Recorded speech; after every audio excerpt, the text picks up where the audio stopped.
На пензионерите од руралните средини им е потребна поголема помош и внимание.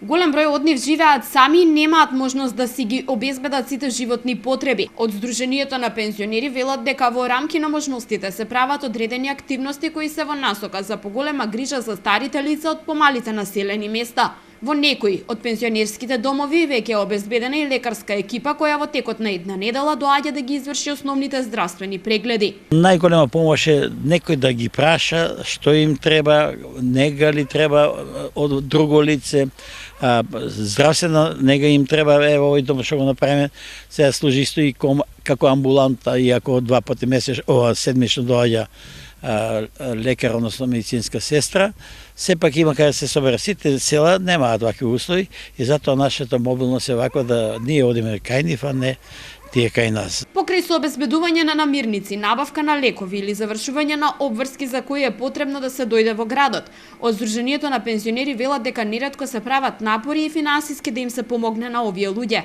Председателот на Сдруженијето на пензионери вела и дека во текот на годината се одбираат стари на кои им е неопходна финансиска помош, па им се излегува во пресред за задоволување на нивните потреби. И нашиот народ, менталитетот е таков што се срамежливи, им е срам да побараат помош иако нема за јаде. Ние покрај тоа натурално во натура и ги помагаме исто така и финансиски, еднаш и 2 пати годишно.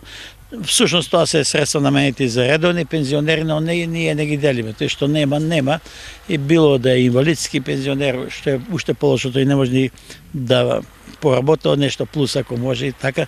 Минатиот месец во рамки на неделата за грижа на стари лица беа посетени неколку пензионери во нивните домови, при што им беше обезбедена помош во прехранбени продукти. Од Сдруженијето на пензионери вела дека во рамки на стратегијата за работа што ја реализираат со помош на општина Велес ќе се продолжи со поддршка за старите изнемоштени во малите населени места.